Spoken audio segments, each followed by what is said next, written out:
Question में Bob B है जो कि अभी रेस्ट पे है और ये हैंग कर रहा है vertically from the ceiling by massless string of length 10 metre. अब क्या है कि एक पॉइंट मास ए है जिसका सेम मास दिया हुआ है, वो ट्रेवल कर रहा है हॉरिजॉन्टली विद स्पीड 10 मीटर पर सेकंड और ये बॉब को हिट करता है इलास्टिकली।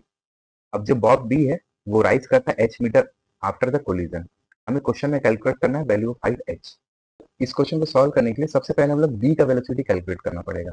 बी का वेलोसिटी कैलकुलेट करने के लिए हम लोग एक सिंपल कॉन्सेप्ट यूज करेंगे इलास्टिक कोलिजन का।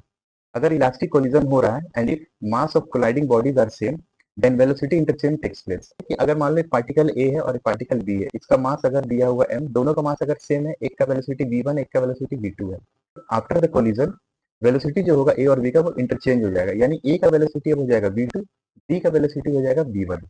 अब according to the question velocity A का दिया हुआ है 10 मीटर पर सेकंड, बी जो है इनिशियली रेस्ट पे है। कोलिजन के बाद ए और बी का वेलोसिटी इंटरचेंज हो जाएगा, यानी ए का वेलोसिटी हो जाएगा 0 और बी का वेलोसिटी हो जाएगा 10।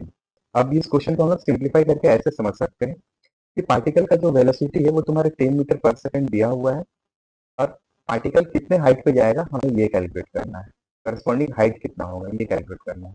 तो यहाँ पे हम लोग सिंपली कंजर्वेशन ऑफ एनर्जी लगाते हैं। Total energy at T must equal to total energy at point T.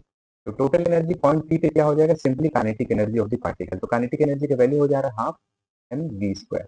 Potential energy तुम्हारा, अगर इसको हम लोग रेफरेंस लेवल मान लेंगे तो पोटेंशियल एनर्जी का वैल्यू हो जाएगा 0 at the highest point Q. Kinetic energy particle का हो जाएगा 0 और जो सारा काइनेटिक एनर्जी था इनिशियल वो तुम्हारा पोटेंशियल एनर्जी में कन्वर्ट हो जाएगा। तो उस केस में तुम्हारा पोटेंशियल एनर्जी का वैल्यू हो जाएगा m g h. M cut जाएगा, इससे तुम्हारा हाइट का वैल्यू आ जाएगा v square by 2g। V का वैल्यू तुम्हारा 10 मीटर पर सेकंड है, तो 10 इंटू 10 डिवाइडेड बाई 2। जी का वैल्यू हम लोग 10 ले लेते हैं, एच का फाइनल वैल्यू आ जाएगा 5 मीटर। यानी मेरा करस्पॉन्डिंग आंसर हो जाएगा ऑप्शन नंबर 3